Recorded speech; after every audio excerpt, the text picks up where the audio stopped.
Numbers chapter 14. That night, all the members of the community raised their voices and wept aloud. All the Israelites grumbled against Moses and Aaron, and the whole assembly said to them, "If only we had died in Egypt or in this wilderness. Why is the Lord bringing us to this land only to let us fall by the sword? Our wives and children will be taken as plunder. Wouldn't it be better for us to go back to Egypt?" And they said to each other, "We should choose a leader and go back to Egypt."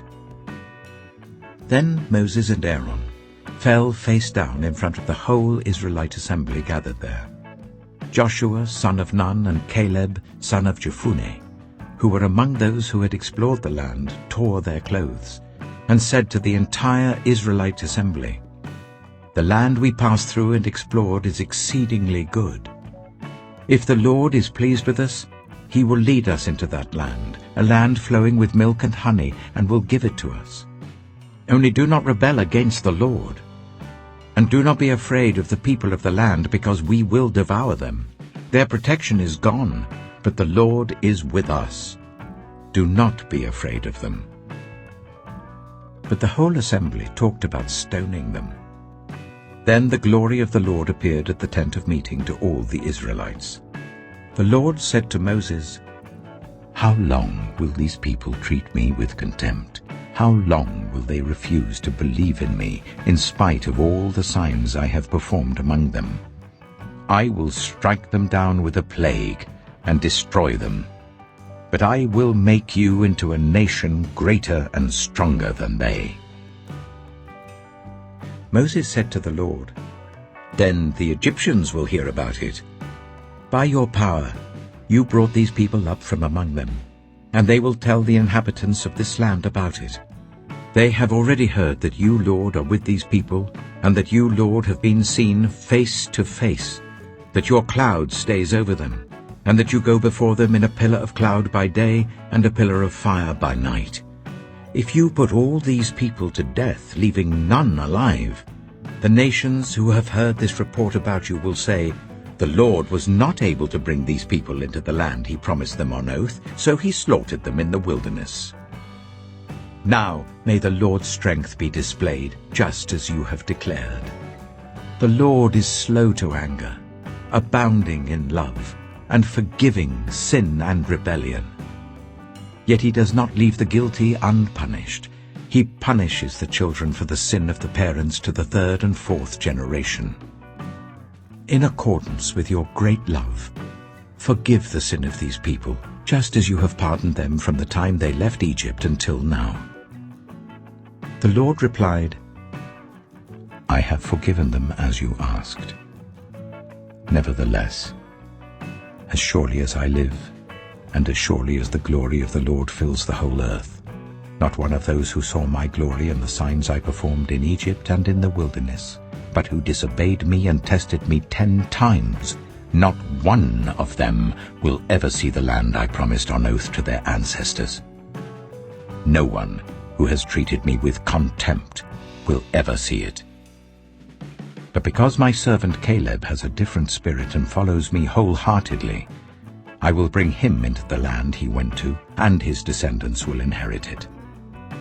Since the Amalekites and the Canaanites are living in the valleys, turn back tomorrow and set out towards the desert, along the route to the Red Sea." The Lord said to Moses and Aaron, "How long will this wicked community grumble against me? I have heard the complaints of these grumbling Israelites, so tell them, 'As surely as I live, declares the Lord, I will do to you the very thing I heard you say.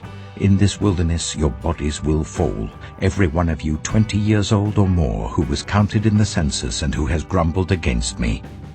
Not one of you will enter the land I swore with uplifted hand to make your home, except Caleb, son of Jephunneh, and Joshua, son of Nun.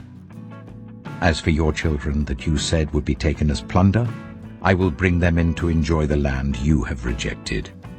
But your bodies will fall in this wilderness. Your children will be shepherds here for 40 years, suffering for your unfaithfulness, until the last of your bodies lies in the wilderness. For 40 years 1 year for each of the 40 days you explored the land, you will suffer for your sins and know what it is like to have me against you. I, the Lord, have spoken, and I will surely do these things to this whole wicked community which has banded together against me. They will meet their end in this wilderness. Here they will die. So the men Moses had sent to explore the land, who returned and made the whole community grumble against him by spreading a bad report about it. These men who were responsible for spreading the bad report about the land were struck down and died of a plague before the Lord. Of the men who went to explore the land, only Joshua son of Nun and Caleb son of Jephunneh survived. When Moses reported this to all the Israelites, they mourned bitterly. Early the next morning they set out for the highest point in the hill country, saying, "Now we are ready to go up to the land the Lord promised. Surely we have sinned." But Moses said, "Why are you disobeying the Lord's command? This will not succeed. Do not go up, because the Lord is not with you. You will be defeated by your enemies. For the Amalekites and the Canaanites will face you there. Because you have turned away from the Lord, He will not be with you, and you will fall by the sword." Nevertheless, in their presumption they went up towards the highest point in the hill country, though neither Moses nor the ark of the Lord's covenant moved from the camp. Then the Amalekites and the Canaanites who lived in that hill country came down and attacked them and beat them down all the way to Hormah.